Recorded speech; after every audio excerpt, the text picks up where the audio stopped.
Metanoia ministries YouTube ചാനലിലേക്ക് ഏവർക്കും സ്വാഗതം. നമ്മൾ പിശാച് മനുഷ്യനെ തെറ്റിച്ചുകൊണ്ട് പോകുന്ന വിധങ്ങളെക്കുറിച്ച് ചിന്തിക്കുകയായിരുന്നു. കഴിഞ്ഞ ദിവസങ്ങളിൽ നമ്മൾ പെർസിക്യൂഷനെക്കുറിച്ചാണ് 2-3 എപ്പിസോഡ് ചെയ്ത് പിശാച് എങ്ങനെയാണ് മനുഷ്യനെ പീഡിപ്പിക്കുന്നത്, ക്രിസ്ത്യാനികളെ പ്രത്യേകിച്ച് പീഡിപ്പിക്കുന്നത്. ഇന്ന് നമ്മൾ ചിന്തിക്കുന്നത് കളകൾ വിതയ്ക്കുന്നു, സോയിങ് ടയേഴ്സ്, അതിനെക്കുറിച്ചാണ് ഇന്ന് ചിന്തിക്കുന്നത്. കളകൾ വിതയ്ക്കുന്നു. അന്നേരം ഈ പിശാച് കളകൾ വിതയ്ക്കുന്നു, നമ്മുടെ ജീവിതങ്ങളിലൊക്കെ നല്ല വിത്തിനോട് ചേർന്ന് കളയും വിതയ്ക്കുന്നു എന്ന് ബൈബിളിൽ പറയുന്ന ഭാഗങ്ങളുണ്ട്. മാർട്ടിൻ ലൂതർ എന്ന് പറഞ്ഞ ഒരു വ്യക്തി പറഞ്ഞിരിക്കുന്ന ഒരു സ്റ്റേറ്റ്മെൻറ്റ് പറയും. ദൈവം സഭ പണിയുമ്പോൾ പിശാച് ചാപ്പൽ പണിയുന്നു. ദൈവം സഭ പണിയുമ്പോൾ പിശാച് ചാപ്പൽ പണിയുന്നു എന്ന് മാർട്ടിൻ ലൂതർ പറയുന്നു. അതിന് കാര്യം എന്താണെന്ന് വെച്ചാൽ ബൈബിളുമായിട്ട് ബന്ധപ്പെട്ട ദൈവം നമ്മുടെ ഹൃദയത്തിൽ വസിക്കുകയാണ് എന്നുള്ളതുമായിട്ട് ചിന്തിച്ചുള്ള ഒരു ചിന്തയാണ് അത് വന്നിരിക്കുന്നത്. പിശാച് ദ എനിമി ഓഫ് ട്രൂത്ത്, സത്യത്തിൻ്റെ എനിമി, കളയുടെ വിത്ത് പരസ്യമായി നമ്മുടെ ഹൃദയങ്ങൾ വിതയ്ക്കുന്നില്ല, എന്നാൽ അവൻ അത് ഉറങ്ങുമ്പോഴാണ് വിതയ്ക്കുന്നതെന്ന് അഗസ്റ്റിൻ ഓഫ് ഹിപ്പോ പറയുന്നു. പിശാച് ദ എനിമി ഓഫ് ട്രൂത്ത്, സത്യത്തിൻ്റെ എതിരി. അവൻ കളയുടെ വിത്ത് പരസ്യമായിട്ടല്ല വിതയ്ക്കുന്നത്, അവൻ നമ്മൾ ഉറങ്ങുമ്പോൾ അവനത് വിതയ്ക്കും എന്ന് അഗസ്റ്റിൻ ഹിപ്പോ പറഞ്ഞു. എന്തായാലും ഉണർന്നിരിക്കുമ്പോൾ ശാരീരികമായിട്ടുള്ള ഉറക്കത്തെക്കുറിച്ചല്ല പറയുന്നത്. ആത്മീയമായി നമ്മൾ ഉറങ്ങുമ്പോൾ പിശാച് കൊണ്ടുവന്ന് കള വിതയ്ക്കും. ഇന്ന് സഭകളിൽ ഈ കളകൾ പിശാച് വിതയ്ക്കുന്നുണ്ട് എന്ന് നമ്മൾ ചിന്തിക്കുക. ഇന്ന് സഭകളിൽ കാണുന്നതാണ്, ഒരു പുതിയ ഗ്രൂപ്പ് പൊട്ടിപ്പുറപ്പെടുന്നു, അത് ഭരണം പിടിക്കുന്നു, അത് വേറൊരു ഗ്രൂപ്പാവുന്നു, അവിടെ ഒരു ഡിവിഷനാവുന്നു. അവിടെ നിന്ന് ആരെങ്കിലും ഒരാൾ ഒരു പാസ്റ്ററുടെയോ അല്ലെങ്കിൽ ഒരു എൽഡറുടെയോ ഒരു അച്ഛൻ്റെയോ കുറ്റമൊക്കെ പറയുന്നു, പറഞ്ഞിട്ട് അവിടെ നിന്ന് പൊട്ടിപ്പുറപ്പെട്ട് വേറൊരിടത്തേക്ക് പോകുന്നു. ഇതൊക്കെ ഒന്ന് സർവ്വസാധാരണമായിരിക്കും. അതുപോലെ തന്നെ വേൾഡ് മയങ്ങളും ഇന്ന് സഭകളിൽ കടന്നു വന്നിട്ടുണ്ട്. എന്താണെന്ന് സെയിം സെക്സ് മാരേജ്, അതുപോലുള്ള ഇഷ്യൂസ് സഭയിൽ കൂടിയിട്ട് അവിടെ സൂട്ട്, അതുപോലെ പലരും കേസ്, സഭയ്ക്കെതിരായിട്ട് കേസ് കൊടുക്കുന്നു, സഭ വിട്ടുപോകുന്നു, പലരും പ്രാർത്ഥനാ യോഗങ്ങളിലും സഭായോഗങ്ങളിലും വരുന്നില്ല. പിശാച് കള വിതയ്ക്കുന്ന പരിപാടി തുടർന്നുകൊണ്ടേയിരിക്കുന്നു. അതെല്ലാം വിജയകരമായി പിശാച് നടത്തിക്കൊണ്ടേയിരിക്കുന്നു. മത്തായിയുടെ സുവിശേഷം 13-ാം അധ്യായത്തിൻ്റെ 24 തൊട്ടുള്ള വാക്യങ്ങളിൽ ഇങ്ങനെയാണ് എഴുതിയിരിക്കുന്നത്. അവൻ അവർക്ക് ഒരു ഉപമ പറഞ്ഞു കൊടുത്തു. സ്വർഗരാജ്യം ഒരു മനുഷ്യൻ തന്നെ നിലത്ത് നല്ല വിത്ത് വിതച്ചതിനോട് സദൃശമാകും. ആ മനുഷ്യർ ഉറങ്ങുമ്പോൾ അവൻ്റെ ശത്രു വന്ന് കോതമ്പിൻ്റെ ഇടയിൽ കള വിതച്ച് പോയിക്കളഞ്ഞു. വിത്തിൻ്റെയും വിതയുടെയും ഉപമ നേരത്തെയും സംസാരിച്ചിട്ടുള്ളതാണ്. അതിനകത്ത് അൺപ്രിപ്പയർഡ് സോയിൽ എന്ന് വെച്ചാൽ നല്ല രീതിയിൽ പാകമാകാത്ത സോയിൽ, അതുപോലെ സാത്താന് വചനം മോഷ്ടിച്ചുകൊണ്ട് പോകുന്നു ഒക്കെ പറഞ്ഞു. ഇതെല്ലാം പറയുന്നുണ്ട്. ഇതിനകത്ത് ഇവിടെ പറയുന്നത് മനുഷ്യൻ ഉറങ്ങുമ്പോൾ വന്നിട്ട് കോതമ്പിൻ്റെ ഇടയിൽ കള വിതച്ചു പോയി. അത് ഇതിൻ്റെ ഉദ്ദേശം ശിഷ്യന്മാരോട് വെളിപ്പെടുത്തി കൊടുക്കുന്നുണ്ട്. പിന്നെ മത്തായിയുടെ സുവിശേഷം 13-ന്റെ 13 ഇങ്ങനെ പറയുന്നത്, അതുകൊണ്ട് അവർ കണ്ടിട്ട് കാണാതെയും കേട്ടിട്ട് ഗ്രഹിക്കാതെയും ഇരിക്കാൻ ഞാൻ ഉപമകളായി അവരോട് സംസാരിക്കുന്നു. അത് ഈ ഉപമ അവർക്ക് മനസ്സിലാക്കാൻ വേണ്ടി ശിഷ്യന്മാർക്ക് പറഞ്ഞു കൊടുക്കുന്ന ഒന്നാണ്. ഇതിൻ്റെ മീനിങ് അതിൽ പറയുന്നുണ്ട്. 36 തൊട്ടുള്ള വാക്യങ്ങളിൽ ഈ ഉപമയുടെ മീനിങ് പറയുന്നുണ്ട്. നമുക്ക് സമയമില്ലാത്തതുകൊണ്ട് എല്ലാം വായിക്കുന്നില്ല. നിങ്ങളത് ഈ 13-ാം അധ്യായം, മത്തായിയുടെ 13-ാം അധ്യായം നിങ്ങൾ വായിക്കുക. 36-ാം വാക്യത്തിൽ ശിഷ്യന്മാർ പറയുന്നുണ്ട്, വയലിലെ കളയുടെ ഉപമ തെളിയിച്ചു തരണം എന്ന് അപേക്ഷിച്ചു എന്ന് പറഞ്ഞിട്ട് അവന് ഉത്തരം പറഞ്ഞ അതിൻ്റെ കാര്യം പറഞ്ഞിട്ടുണ്ട്. നമുക്കറിയാം, ഗോതമ്പ് ഇടുമ്പോൾ അതിനകത്ത് കളയും കൊണ്ട് ഇട്ട് കഴിഞ്ഞാൽ ആ കള കിളിച്ച് വന്ന് ഗോതമ്പിനെ ഞെരുക്കിക്കളയും. കള ഒരുപാട് കൂടിക്കഴിഞ്ഞാൽ ഗോതമ്പിനകത്ത് ഒന്നും പിടിക്കത്തുമില്ല, നമുക്കറിയാവുന്നതാണ്. അതുകൊണ്ട് ദൈവം തിരഞ്ഞെടുക്കപ്പെട്ടവർ ആണ് നല്ല വിത്തായിട്ട് കാണുന്നത്. ദൈവം തിരഞ്ഞെടുക്കപ്പെടാത്തവരെ ദൈവം വളർത്തത്തില്ല. ദൈവം തിരഞ്ഞെടുക്കുന്നവരെയാണ് ദൈവം വളർത്തുന്നത്. എന്നാൽ സാത്താൻ അത് ആഗ്രഹിക്കുന്നില്ല. അതുകൊണ്ടാണ് സാത്താൻ കൊണ്ടുവന്നിട്ട് ആ തോട്ടത്തിനകത്ത് അല്ലെങ്കിൽ ആ ഫീൽഡിൽ കൊണ്ടുവന്ന് കള അതിനോടൊപ്പം തന്നെ വിതയ്ക്കുന്നത്. ഇത് ശരിക്കും പറഞ്ഞാൽ ഒരു കോംപ്രമൈസ്ഡ് ചർച്ചിൻ്റെ ഒരു പിക്ചറായിട്ടാണ് കാണുന്നത്. ഇതിനകത്ത് യേശുക്രിസ്തു അവൻ ഉത്തരം പറയുന്നുണ്ട്. അവൻ ഉത്തരം പറയും, നല്ല വിത്ത് വിതയ്ക്കുന്നവൻ മനുഷ്യപുത്രൻ, അതുപോലെ വയൽ ലോകം, the field is the word. Sower ആരാണ് വിതയ്ക്കുന്നത്? യേശു. അവിടെ പറയുന്നുണ്ട് നല്ല വിത്ത് രാജ്യത്തിൻ്റെ പുത്രന്മാർ, നല്ല വിത്ത് അത് ദൈവത്തിൻ്റെ സെലക്റ്റഡ് വണ്ണാണ്. കള ദുഷ്ടൻ്റെ പുത്രന്മാർ അവിടെ പറയുന്നുണ്ട്. എനിമി സാത്താൻ അവനാണ്. അത് വിതയ്ക്കുന്നത് ആരാ? പിശാച്. പിന്നെ അതിനകത്ത് പറയുന്നുണ്ട് ഹാർവസ്റ്റ് വർക്കേഴ്സ് ആർ ഏഞ്ചൽസ്. കൊയ്യുന്നതാരാ? ദൂതന്മാർ. ഇത് സംഭവിക്കുന്ന കൊയ്ത്ത് അവിടെ ലോകാവസാനം. ഇതെല്ലാം അതിൽ പറയുന്നുണ്ട്. എന്നാൽ ഇതിൽ നേരത്തെ നമ്മൾ ശ്രദ്ധിച്ചാൽ അറിയാം, ഈ കളകളെ നേരത്തെ നീക്കം ചെയ്യാനായിട്ട് angels suggest cutting the tares so that the garden can be kept pure. ഒരു കുഴപ്പമില്ലാതെ ഈ നല്ല വിത്തിൻ്റെ ഇടയിൽ വന്നിരിക്കുന്ന ഈ കളകളെ വെട്ടിക്കളയാമെന്ന് ഏഞ്ചൽസ് പറയുമ്പോൾ ദൈവം പറയുന്നത് എന്താണ്? അല്ല, അത് വളരട്ടെ. കാരണം ആ വീറ്റിനോടൊപ്പം ഗോതമ്പിനോടൊപ്പം തന്നെ അത് വളരട്ടെ. കാരണം അത് പിഴുതെടുത്തു കഴിഞ്ഞാൽ ചിലപ്പോൾ ആ നല്ല വിത്തുകൾ നശിച്ചു പോകും. അത് വളരട്ടെ. അന്നേരം അതുപോലെ വളർന്നു കഴിഞ്ഞിട്ട് അത് ആ സമയത്ത് ഹാർവെസ്റ്റ് ചെയ്യുന്ന സമയത്ത് അതിനുള്ള ഫലം അവിടെ കൊടുക്കും. കള തീയിലിട്ട് ചുടും പോലെ അതിനുള്ള ഫലം കൊടുക്കും എന്ന് ഇവിടെ മത്തായിയുടെ സുവിശേഷം 13-ാം അധ്യായത്തിൽ പറയുന്നു. ആദിമസഭയിൽ ഇതുപോലെ ഒരുപാട് ഫോൾസ് ഡോക്ട്രിൻസ് ഉണ്ടായിരുന്നു. സഭ തന്നെ നശിച്ചു പോയിട്ടുണ്ട്. ലക്ഷക്കണക്കിന് ആളുകൾ AD 1200 തൊട്ട് AD 1500 വരെ വിശ്വാസത്തിന് വേണ്ടി കൊന്നിട്ടുണ്ട്. ആ സമയത്ത് നമ്മുടെ റെസ്പോൺസിബിലിറ്റി എന്ന് പറഞ്ഞാൽ കളകളെ പറിച്ചു കളയുക എന്നുള്ളതല്ല, പ്രത്യുത അത് സത്യമായത് പഠിപ്പിക്കുക എന്നുള്ളതാണ്. മറ്റു ദുരുപദേശർക്ക് വേണ്ടി പ്രാർത്ഥിക്കുക, തെറ്റ് പഠിപ്പിക്കുന്നവരെ താക്കീത് ചെയ്യുക. യേശുവും യോഹന്നാനും പറയുന്നത് അങ്ങനെയാണ്. യേശു യോഹന്നാൻ ജോൺ 6 യോഹന്നാൻ 6 12 ശിഷ്യന്മാരെ തിരഞ്ഞെടുത്തു. 12 ശിഷ്യന്മാരെ തിരഞ്ഞെടുത്തു. അതിൽ നിങ്ങളിലൊരാൾ പിശാചാകുന്നു എന്ന് പറഞ്ഞു. യേശു ഈ പിശാചിനെ 3 വർഷക്കാലം ആടുകളോട് നിർത്തിയതായി കാണുന്നു. മറ്റുള്ള ശിഷ്യന്മാരോട് ചേർത്ത് നിർത്തി. യേശുവിന് അറിയാമായിരുന്നു ഒരു നാളിൽ അവൻ ഒറ്റിക്കൊടുക്കുമെന്ന്. എന്നാൽ പോലും യേശു അവനെ കർത്താവിൻ്റെ ശുശ്രൂഷയിൽ പങ്കാളികളാക്കി ഉത്തരവാദിത്തങ്ങൾ ഏൽപ്പിച്ചു കൊടുത്തതായിട്ട് കാണുന്നു. യേശു മറ്റുള്ള അപ്പോസ്തലന്മാർക്ക് വെളിപ്പെടുത്തി കൊടുത്തതുപോലെ യൂദായ്ക്ക് വെളിപ്പെടുത്തി കൊടുത്തില്ല. അത് മാത്രവുമല്ല, മറ്റുള്ള അപ്പോസ്തലന്മാർ ഇവൻ ഒരു കളയാണെന്ന് അറിഞ്ഞിരുന്നുമില്ല. കർത്താവിനെ ഒറ്റിക്കൊടുത്ത രാത്രിയിലാണ് അത് വെളിപ്പെടുത്തിയത്. മത്തായിയുടെ സുവിശേഷം 26-ന്റെ 20 മുതൽ 22 വരെയുള്ള വാക്യങ്ങളിൽ അവിടെ ഒരുമിച്ച് പന്തിയിലിരുന്നപ്പോൾ അവർ ഭക്ഷിക്കുമ്പോൾ നിങ്ങളിൽ ഒരുവൻ എന്നെ കാണിച്ചു കൊടുക്കുമെന്ന് സത്യമായിട്ട് നിങ്ങളോട് പറയുന്നു എന്ന് പറഞ്ഞു. അപ്പോൾ അവൻ അത്യന്തം ദുഃഖിച്ചു. ഞാനോ കർത്താവേ എന്ന് ഓരോരുത്തൻ പറഞ്ഞു തുടങ്ങി. ആരും പറഞ്ഞില്ല I think it is Judas, അത് ജൂത ആണെന്ന് ആരും പറഞ്ഞില്ല.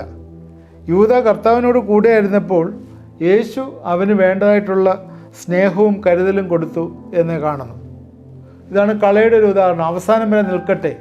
ആദ്യമേ യേശുവിന് അവനെ മാറ്റാമായിരുന്നു, അവസാനം വരെ അവൻ നിൽക്കട്ടെ എന്ന് പറഞ്ഞു. കളയുടെ മറ്റൊരു ഉദാഹരണമാണ് വെളിപ്പാട് പുസ്തകം 2-ാം അധ്യായത്തിൽ പറയുന്നത്.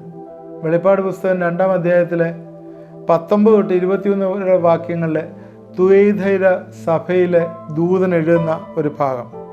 തുയൈര സഭയ്ക്ക് എഴുതുമ്പോൾ കളകൾ വലിയ പ്രശ്നങ്ങൾ ഉണ്ടാക്കിയതായി കാണാം. ഇവിടെ ഫോൾസ് പ്രോഫറ്റ്, കള്ളപ്രവാചകൻ തെറ്റുപഠിപ്പിക്കുന്നു. ഇസബേൽ എന്ന സ്ത്രീയെ ഇവിടെ അനുവദിക്കുന്നു. Jezebel leading the church members to sin. പാപം ചെയ്യാനായിട്ട് ഇസബേൽ സഭയിലെ ആളുകളെ അനുവദിക്കുന്നു. ശിക്ഷണമില്ല. ചർച്ച് ലീഡർഷിപ്പിൽ ആണെങ്കിലും വേണ്ടതായിട്ടുള്ള ഡിസിപ്ലിനോ ശിക്ഷണവുമില്ല. ഇവിടെ വന്നിരിക്കുന്ന 3-4 കാര്യങ്ങൾ, ഈ സഭയിൽ വന്നിരിക്കുന്ന 3-4 കാര്യങ്ങൾ: 1, സ്ത്രീകളെ തെറ്റുപഠിപ്പിക്കാൻ അനുവദിക്കുന്നു. 2, പ്രവാചകി എന്ന് പറഞ്ഞാലും അവൾ സത്യമായി പ്രവാചകിയല്ല. സഭയിലുള്ളവർക്ക് അറിയില്ല അവൾ യഥാർത്ഥ പ്രോഫറ്റാണെന്ന്. ഈ സഭ നല്ല പല ക്വാളിറ്റീസ് ഉണ്ടെങ്കിലും ഇസബേലിൻ്റെ പഠിപ്പിക്കലിലേക്ക് തിരിയുന്നു എന്നൊരു കുറ്റം, അതൊരു വലിയ ഫെയിലിയറാണ്. അതാണ് രണ്ടാമത്തെ തുയൈഥൈര സഭയ്ക്ക് വന്ന കുഴപ്പം. അതുമാത്രമല്ല, 3 അവൾ സെക്ച്വൽ സിൻസിലേക്ക് കോൺഗ്രിഗേഷനെ നയിക്കുന്നതായിട്ട് കാണുന്നു. 4, ദൈവമക്കളെ അല്ലെങ്കിൽ ശുശ്രൂഷകരെ വിഗ്രഹാർപ്പിതം തിന്നാനായിട്ട് പ്രോത്സാഹിപ്പിക്കുന്നു. ദുർനടപ്പ് ആചരിക്കുന്നു, വിഗ്രഹാർപ്പിതം തിന്നുന്നു, ഉപദേശം തെറ്റിച്ച് കളയുന്നു. ഇങ്ങനെയുള്ള കാര്യങ്ങൾ അവളെ തെറ്റുപഠിപ്പിക്കാനായിട്ട് അവളെ സഭയിലെ ലീഡർഷിപ്പ് ലെവലിലേക്ക് കടന്നു വരുന്ന കാണുന്നു.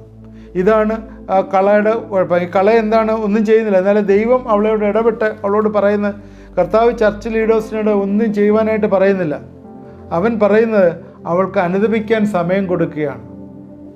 അതിനകത്ത് ആ വാക്യം താഴോട്ട് വായിച്ചാൽ അറിയാം, തിരിയാതിരുന്നാൽ അവളെയും മക്കളെയും ഞാൻ വലിയ കഷ്ടത്തിലാക്കും. മാനസാന്തരപ്പെടാതിരുന്നാൽ അവളെ വലിയ കഷ്ടത്തിലാക്കും. അവസാനം വരെ വെയിറ്റ് ചെയ്യുകയാണ് ദൈവം. ക്ഷമയോടുകൂടി അവസാനം വരെ വെയിറ്റ് ചെയ്യാണ് മാനസാന്തരപ്പെടാനായിട്ട്. കളയുടെ കാര്യങ്ങൾ പറയുന്നുണ്ടെങ്കിലും ഇന്നും കള വിതച്ചുകൊണ്ട് ഇരിക്കുന്ന ഒരു പൈശാചിക ശക്തിയെ നമുക്ക് കാണാം. ഈ പൈശാചിക ശക്തി എല്ലാ തലങ്ങളിലും കള വിതയ്ക്കുന്നുണ്ട്. ഫാമിലി ലൈഫിൽ കള വിതയ്ക്കുന്നുണ്ട്, പേഴ്സണൽ ലൈഫിൽ കള വിതയ്ക്കുന്നുണ്ട്, ചർച്ച് ലൈഫിൽ കള വിതയ്ക്കുന്നുണ്ട്. എന്തിനാണ്? ഏത് രീതിയിലും വല്ല വിധേനയെങ്കിലും നിങ്ങളെ തെറ്റിച്ചുകൊണ്ട് പോകാനായിട്ട് കള വിതയ്ക്കുന്നു. കള വരുമ്പോൾ മുള്ളിനിടയിൽ വീണ വിത്ത് പോലെയല്ല, കള അതിൻ്റെ കൂടെ വളരുകയാണ്. കള വളർന്നിട്ട് വേണ്ടതായിട്ടുള്ള പ്രൊഡ്യൂസ് നല്ലതിൽ നിന്ന് കിട്ടാതിരിക്കും. അതിന് കള വിതയ്ക്കും എന്നുള്ളത് നമ്മൾ മനസ്സിലാക്കിക്കൊണ്ട് നമ്മൾ എന്താണ് ചെയ്യേണ്ടത്? നമ്മൾ ശരിയായിട്ടുള്ള പഥ്യോപദേശത്തിൽ നമ്മൾ വളരണം. നല്ല വിത്താണ്, നല്ല വിത്ത് അനേകം ഫലം കായ്ക്കേണ്ടതാണ്. എന്നാൽ കള വരുമ്പോൾ കളയ്ക്ക് ദൈവം കളയുടെ റിവാർഡ് കൊടുത്തോളും. എന്ന് വെച്ചാൽ അത് പോയി അതിനെ കൊണ്ടുപോയി എരിയുന്ന തീയിലിട്ട് കത്തിച്ച് കളയും. എന്നാൽ വിത്തായിട്ടുള്ള, നല്ല വിത്തായിട്ടുള്ള, പ്രതിഫലം കിട്ടാനുള്ള ആ വിത്ത് അത് പ്രൊഡ്യൂസ് ചെയ്യും. 30, 60, 100 മേനി പ്രൊഡ്യൂസ് ചെയ്യും. അവിടെ നല്ല വിത്തായിട്ടിരിക്കാനായിട്ട് നമുക്ക് ശ്രമിക്കാം. കള വിതയ്ക്കുന്നു എന്ന് നമ്മൾ മനസ്സിലാക്കി നമ്മൾ ഉറങ്ങരുത്. അതാണ് ഏറ്റവും വലിയ കാര്യം. ആത്മീയമായി ഉറങ്ങുമ്പോഴാണ് കള വിതയ്ക്കുന്നത്. ആത്മീയമായി ഉറക്കം വരുമ്പോഴേ കള പിശാച് കൊണ്ട് വിതയ്ക്കും. നമ്മൾ ഈ യൂത്ത് ക്യാമ്പ്സുകളൊക്കെ കഴിയുമ്പോൾ സ്റ്റുഡൻസ് പറയുന്ന കാര്യം ശ്രദ്ധേയമാണ്. യൂത്ത് ക്യാമ്പുകളൊക്കെ കഴിയുമ്പോൾ, ക്രിസ്ത്യൻ ക്യാമ്പ്സൊക്കെ കഴിയുമ്പോൾ അവർ വലിയ എക്സൈറ്റഡാണ്, വലിയ സന്തോഷമാണ്. ദിവസവും ദൈവവചനം പഠിക്കും, പ്രാർത്ഥിക്കും, ദൈവത്തിൻ്റെ സന്നിധിയിൽ നടക്കും, വഴികൾ നടക്കും എന്നെല്ലാം തീരുമാനിക്കും. ഒരു 2-3 കാഴ്ച കഴിഞ്ഞ് അവരുമായിട്ട് സംസാരിക്കുമ്പോൾ പറയും, അന്നത്തെ ആ ഒരു ഇതൊന്നുമില്ല, ഇപ്പം എൻ്റെ സ്റ്റഡി, ബൈബിൾ സ്റ്റഡി അല്ലെങ്കിൽ ക്വയറ്റ് ടൈം അതൊന്നും റെഗുലറല്ല, അത് എനിക്ക് പ്രാർത്ഥിക്കണം, എനിക്ക് ചില ദിവസങ്ങളിൽ പ്രാർത്ഥിക്കാൻ പറ്റുന്നില്ല. ഇങ്ങനെയൊക്കെയുള്ള ഒരുപാട് പ്രയർ റിക്വസ്റ്റുകൾ വരികയാണ്. എന്താണ് കാരണം? ആ മൗണ്ടൻ ടോപ്പ് എക്സ്പീരിയൻസ്, മലയുടെ മുകളിലുള്ള ഒരു എക്സ്പീരിയൻസ് ഇല്ല. താഴ്വരകളിലേക്ക് വന്നു കഴിഞ്ഞപ്പോഴേ വിശ്വാസം ചോർന്നു പോയതുപോലെ ആയി. കാരണം ആ സമയത്താണ് കള വിതയ്ക്കാനായിട്ട് പിശാച് നോക്കുന്നത്. അങ്ങനെ കള വിതച്ചുകൊണ്ടിരിക്കുമ്പോഴേ എന്ത് സംഭവിക്കും? ഡീഗ്രേഡായി അവസാനം പിന്നെ നല്ല വിത്ത് കളയും തമ്മിൽ യാതൊരു വ്യത്യാസമില്ലാത്ത രീതിയിലാവും. ഇതും മങ്ക് അല്ലെങ്കിൽ ഫ്രൂട്ട് ഇല്ലാത്ത രീതിയിൽ അതിൽ നിന്ന് ഫലം പുറപ്പെടുവിക്കും. അതുകൊണ്ട് എൻ്റെ പ്രിയമുള്ളവരെ, എന്നെ കേൾക്കുന്നവരെ, ഞാൻ പ്രത്യേകിച്ച് നിങ്ങളോട് അപേക്ഷിക്കുകയാണ്. പിശാച് എല്ലാ സമയവും കള വിതയ്ക്കാനായി നമ്മുടെ ചുറ്റും ഇങ്ങനെ ഊടാടി നടക്കുകയാണ്. അതുകൊണ്ട് നമ്മുടെ ആത്മീയ ജീവിതത്തിൽ ഒരിക്കലും നമ്മൾ ഉറങ്ങുന്നവരാകരുത്. ആത്മീയ ജീവിതത്തിൽ ഒരിക്കലും ഉറങ്ങരുത്. എപ്പോഴെങ്കിലും ഉറങ്ങാനായിട്ട് ശ്രമിക്കുന്നുവോ ആ സമയത്ത് പിശാച് കള കൊണ്ട് വിതയ്ക്കും.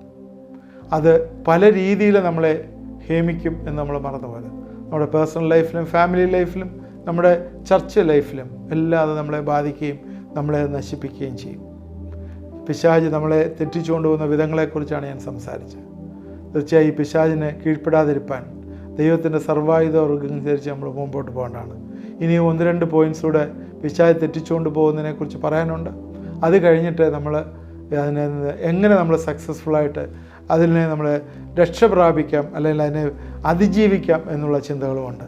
തുടർന്ന് നിങ്ങളിത് വാച്ച് ചെയ്യണം, കേൾക്കണം. ഇത് വലിയ അനുഗ്രഹമായി തീരും. നമുക്ക് പ്രാർത്ഥിക്കാം. ദൈവമായ കർത്താവെ, ഇന്ന് ഇത് കണ്ടുകൊണ്ടിരുന്ന എല്ലാവരെയും ഞങ്ങൾ അനുഗ്രഹിച്ച് പ്രാർത്ഥിക്കുന്നു. കർത്താവെ, പിശാച് തെറ്റിച്ചുകൊണ്ട് പോകുന്ന വിധങ്ങളെക്കുറിച്ചാണ് ഞങ്ങൾ ചിന്തിച്ചത്.